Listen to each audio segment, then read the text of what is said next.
होते ही तबाही का मंजर सामने आ जाता है। लेकिन ये कोई नई इजाद नहीं है। दुनिया में बम 11वीं सदी से मौजूद हैं। लेकिन 1911 में लीबिया पर बम गिराने से पहले तक बड़े पैमाने पर इससे हमले का रिकॉर्ड नहीं था। पहले विश्व युद्ध के दौरान कुछ हवाई हमले हुए थे, लेकिन उस समय तक हवाई उड़ानें इतनी विकसित नहीं हुई थी कि युद्ध के दौरान बड़े पैमाने पर ऐसे हमले हो सकें। लेकिन 1937 में तस्वीर बदल गई। उस साल स्पेन के ग्योर्निका पर जर्मनी और इटली के विमानों ने आसमान से बम गिराए। इन बमों से जो तबाही मची, उसने पूरी दुनिया को भारी गुस्से से भर दिया। दूसरे विश्व युद्ध के दौरान तेजी से बम विकसित किए गए। जर्मन लेफ्ट वेफ, जो जर्मनी के हवाई सुरक्षा के लिए जिम्मेदार थे, उन्होंने ब्लिट्ज के दौरान SC-250 बमों का खूब इस्तेमाल किया। वहीं ब्रिटिश सेना के पसंदीदा बम थे ब्लॉकबस्टर। दूसरे विश्व युद्ध के दौरान ब्रिटेन के खिलाफ जर्मनी के बमबारी अभियान का नाम ब्लिट्ज था।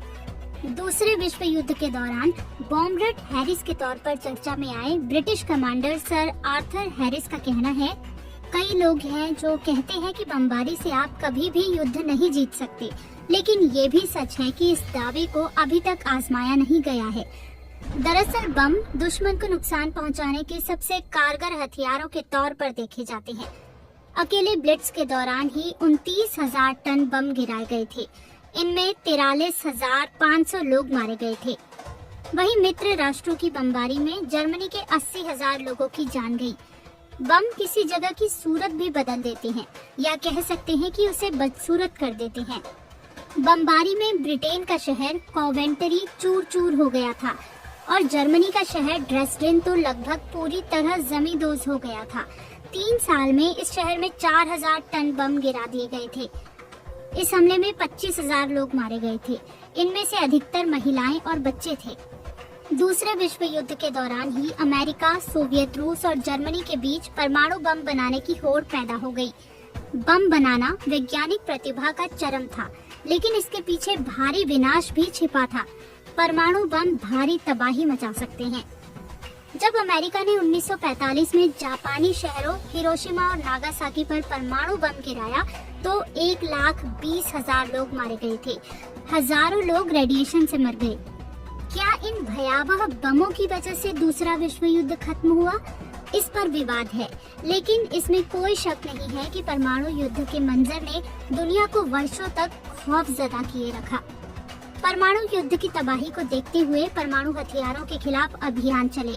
कैंपेन फॉर न्यूक्लियर डिसआर्मामेंट की चेयरपर्सन जॉन रुडोक ने 1982 में कहा था कि सच्चाई तो ये है कि ब्रिटेन जैसी घनी आबादी वाले देश में परमाणु हथियारों के होने से हम भी उतने ही जोखिम में हैं जितने दूसरे देश।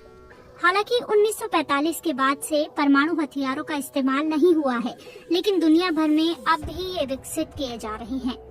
आज के वक्त के कुछ न्यूक्लियर वॉरहेड्स तो हिरोशिमा में गिराए गए बम की तुलना में 300 गुना तक ताकतवर हैं। दक्षिण पूर्वी एशियाई देश लाओस इस वक्त सबसे ज्यादा बमों से लैस देश माना जा रहा है। अपनी आबादी की तुलना में इस देश ने बहुत अधिक बम रखा है। वियतनाम युद्ध के दौरान अमेरिका ने लाओस के आसमान के ऊपर से 5,80,000 बमबारी मिशनों के लिए उड़ान भरी थी। इस दौरान 20 लाख बम गिराए गए थे, यानी आबादी के हिसाब से हर शख्स के ऊपर औसतन आधा टन बम गिराया था। देसी बम भी बहुत अधिक नुकसान पहुंचा सकते हैं।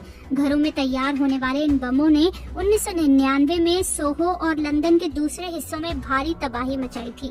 इन बमों के हमले में 3 लोग मारे गए थे। इसके साथ ही आज के दौर में सुसाइड बॉम्बिंग का भी खौफ मौजूद है। आज के युद्ध में हमलावर के लिए ड्रोन हमले कम खतरनाक माने जाते हैं, लेकिन जिन पर हमला होता है उन पर ये बेहद खतरनाक साबित होता है। ड्रोन का जल्दी पता नहीं चलता, ये अचानक हमले करते हैं।